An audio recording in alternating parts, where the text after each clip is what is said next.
guys, so I got another tutorial today. This one's going to be for my slow time. Before I get into it, just a heads up, if you want your commands to run 24/7 without you having to be near them, you're going to have to put a ticking area on them. So just a heads up. And you're going to want to make scoreboards. So to make those, you just type this command in chat, and you're going to want active timer, equipped, and cooldown. And so these are all the commands here, just like usual. I'm going to go through all of the commands and then explain what they do. So this is a 20 tick. Ignore that, by the way, that was just for one of my events in the game.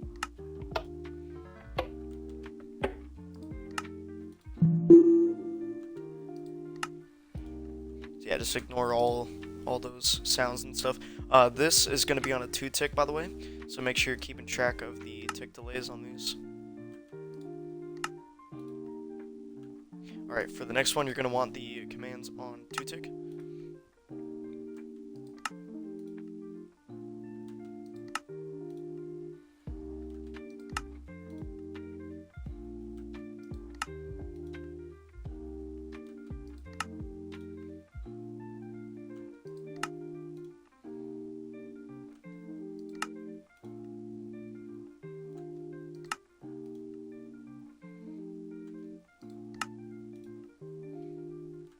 Perfect. And now this one you're going to want on a 40 tick. This is just for that little ticking sound to indicate that the ability is active. And then this next one's going to be at 20 tick. Alright, and those were all the commands. So now I'm going to go through all of them and explain what they do. So this one, it just reduces the cooldown by 1. This one here reduces the active timer by 1.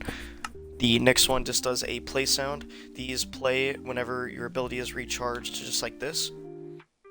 Just like that, it'll do that, dun-dun-dun, and then it'll tell you in chat that it's ready. That's what these are for. Now this next one, this is the ability cooldown.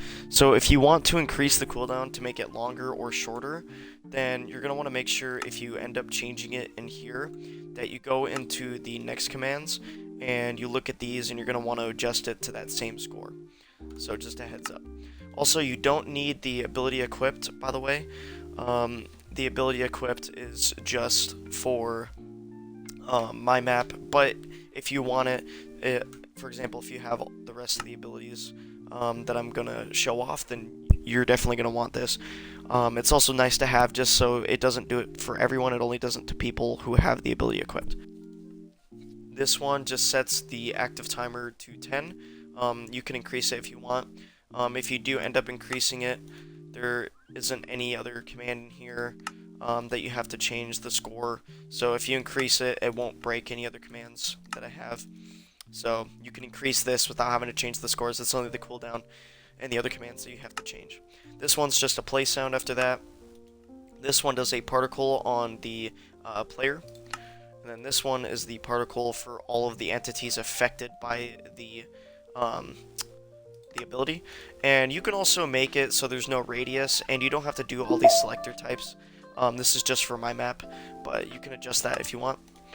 This one just gives all mobs near the player that has the ability slow falling, slowness, and weakness. Now you don't have to do the weakness, I just have it because it's just preference. I prefer them having weakness, but you don't have to do it. And then this one does slowness for the player as well, including the ability user. You can make it so it doesn't do it to the user, but that's completely up to you. Or you can make it so it doesn't do it to players at all.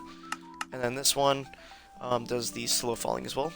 And then this is just the play sound, so whenever the ability is active, which I will show you here, you hear that little click, click, click, click, click. So that is what that play sound is. It's just to indicate that the ability is active, and so whenever that clock or ticking sound is over, then that's how you know the ability is done. But yeah, that's how you make a slow time ability. Nothing too crazy. Pretty simple in my opinion. But yeah, hope you guys enjoyed. Take care, you guys.